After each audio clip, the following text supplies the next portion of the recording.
Assalomu alaykum hurmatli chorva ishqibozlari. Bugun xudo xolisa sizlar bilan atala tayyorlash jarayonidan video qilamiz. O'zimiz xonadonimizdamiz. Xo'p, atalamizga solinadigan narsalarni bir qator aytib o'tadigan bo'lsak, kepak o'rta yirik 7 kilo kepak solinadi. Makka unimiz bu ham 7 kilo. Bu yerda bug'doy yormamiz bor, 10 kilo bug'doy yorma solinadi. Hop, kunjara 8 kilo kunjara solinadi. Bu arpa yorma 7 kilo solinadi arpa yorma.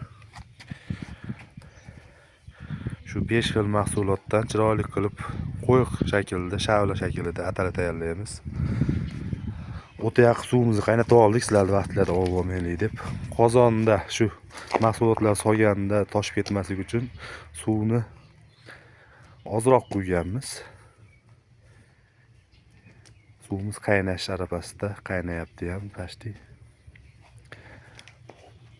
Hop, bu mahsulotlarni solgandan keyin ham o'timizni ozgina yoqib qaynatib olamiz. Shu bilan shavla shaklida atalarni pishirib olamiz. Bundan tashqari yana tuz solamiz. Hop, shu qozonni to'ldir bitta atala bo'ladi. Bu qozonda atalarni buqalarimizga 4 mahaliga berishga, shu 4 ta buqaga 4 mahaliga berishga yetadi bu atalar.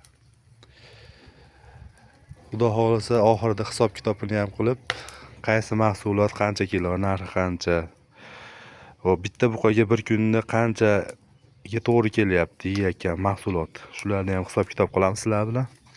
Videoni ko'rishda davom etinglar, qo'llab-quvvatlab, like bosib turinglar, kommentariyada Alloh barakasini bersin deb yozib ketinglar. Xudo xolisa atalarimizni mahsulotlarni solishni boshlaymiz. Hozir operator yo'q. Akalar, mana hamma mahsulotimizni qozonga solib oldik. Buni aralashtirib, hammasini bir-biriga singib ketguncha, manaqa to'planib qolgan o'rdaklari yoyilib ketguncha yaxshilab aralashtiramiz. Tuz solamiz.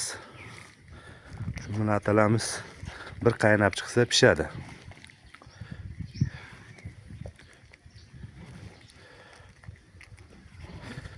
Bu atala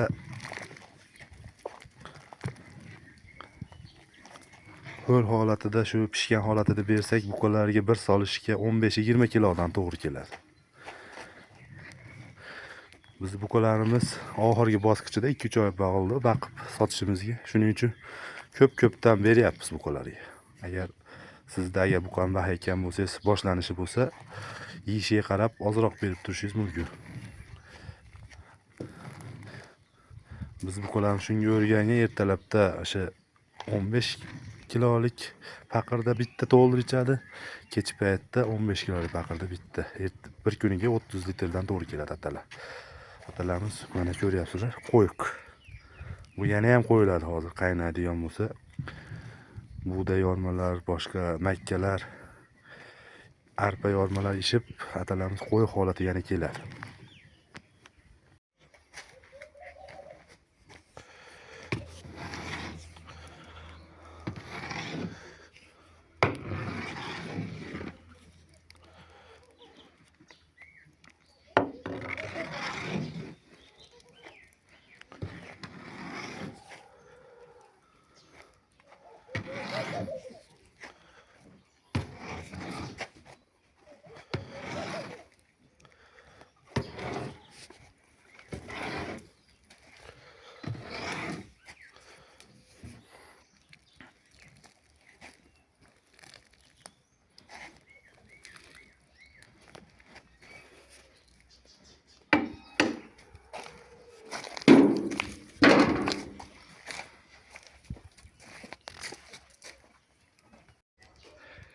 Akalar, mana tayyorlagan atalarimiz pishdi. Qozonimiz to'ldir bo'lib pishuvdi. Mana paqirlarga sovutgan olib qo'ydik.